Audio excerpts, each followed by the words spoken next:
నీళా తుంగస్తన గిరితటీ సుప్తముద్బోధ్య కృష్ణం పారార్థ్యం స్వం శృతి శత శిరసిద్ధమధ్యాపయంతి స్వోచ్ఛిష్టాయాం స్రజి నిగళితం యా బలాత్కృత్య భుంక్తే గోదా తస్యై నమ ఇదమిదం భూయ ఏవాస్తు భూయః.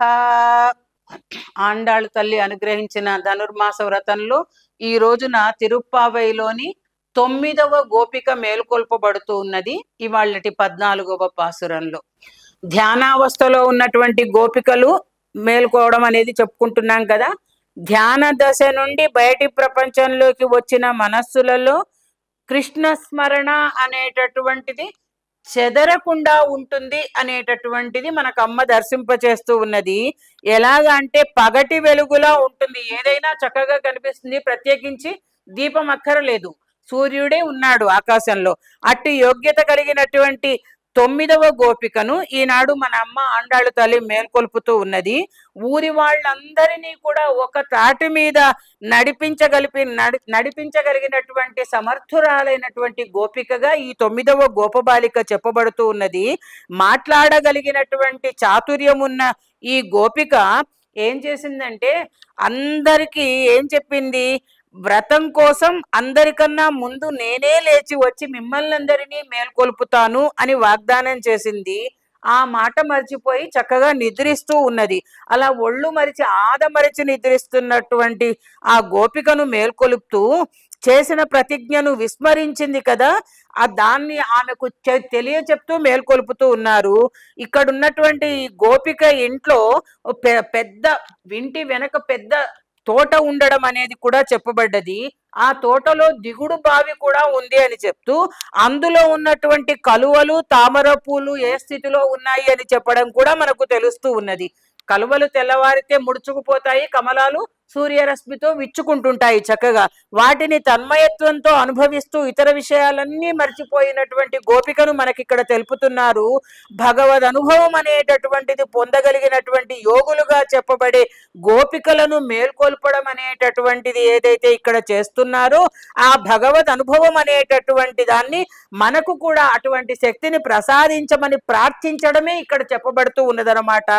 గోపికల ఇక్కడ పరమాత్మనే కాక ఆ పరమాత్మ గుణాలను కూడా ఉపాసన చేసేటటువంటి భగవద్భక్తురాలైన గోపికను పూర్ణురాల అని సంబోధించడం మనకు తెలుస్తూ ఉన్నది. శ్రీ మహావిష్ణువు మెడలో ధరించేటటువంటి పుష్పమాల వైజయంతి అనే పేరు కలిగినటువంటి ఆ పుష్పమాల అంశతో వైజయంతి అంశతో అవతరించినటువంటి విప్రనారాయణులు అనే పేరు కలిగిన ఆళ్వార్ను, తొండరడిప్పొడి ఆళ్వార్ అనేటటువంటి ఆళ్వారును ఈనాటి గోపికగా మన అమ్మ ఆండాళ్ తల్లి మేల్కొల్పడం పాసురంలో తెలుస్తూ ఉన్నది.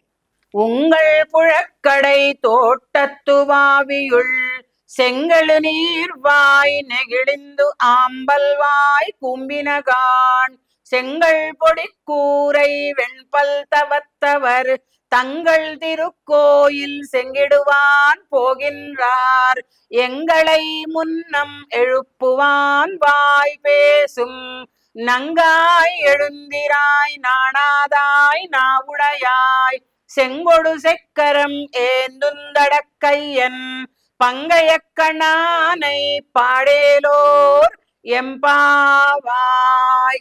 గోపికను మేల్కొల్పడమే సమర్థురాలైనటువంటి ఓ పూర్ణురాల అంటూ మేల్కొల్పుతూ ఉన్నారు. ఏమిటమ్మా ఇంకా నిద్రిస్తున్నావా అని తెల్లవారిందడానికి గుర్తులుగా ఏం చెప్తున్నారు, నీ పెరటి తోటలో దిగుడు బావిలో ఉన్న ఎర్ర తామరలన్నీ చక్కగా వికసించాయమ్మా, నల్ల కలువలన్నీ కూడా ముకుళించుకుపోతూ ఉన్నాయి అని చెప్తుంటే ఇంకొక గుర్తేమన్నా ఉందా తెల్లవారిందనడానికి అంటే, తెల్లని పలు వరుసలు కలిగినటువంటి వాళ్ళు, కాషాయ వస్త్రాలను ధరించినటువంటి వాళ్ళు, ఆ సన్యాసులైనటువంటి వాళ్ళు కుంచకోలలు అనేటటువంటి వాటిని ఇలా భుజాన వేసుకుని, అంటే తాళం చెవులను దేవాలయాలలో తిరువారాధన సమర్పించడం కోసము దేవాలయాలు తెరవాలి కదా, వాటి తాళపు చెవులను ఇలా భుజాన వేసుకుని వెళ్తారు. అవి మన ఇండ్లకుంటే చిన్న చిన్న తాళం చెవులు లాంటివి కాకుండా పెద్ద పెద్ద ఆ స్క్రూ డ్రైవర్ల కంటే పెద్దగా ఉండేటటువంటి తాళం చెవులు ఉంటాయి.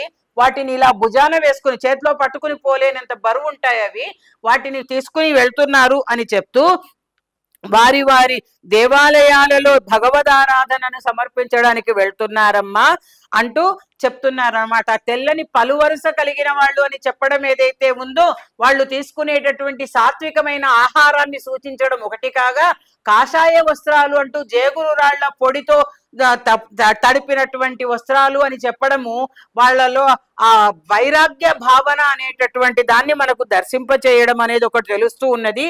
మమ్మల్ని అందరినీ ముందుగా నీవే వచ్చి మేల్కొల్పుతానని చెప్పావే, అలా చెప్పి లేపలేకపోయానని సిగ్గుపడే స్వభావం కూడా లేనిదానా, సిగ్గు లేనిదానా అని కూడా అనేస్తూ ఉన్నారనమాట.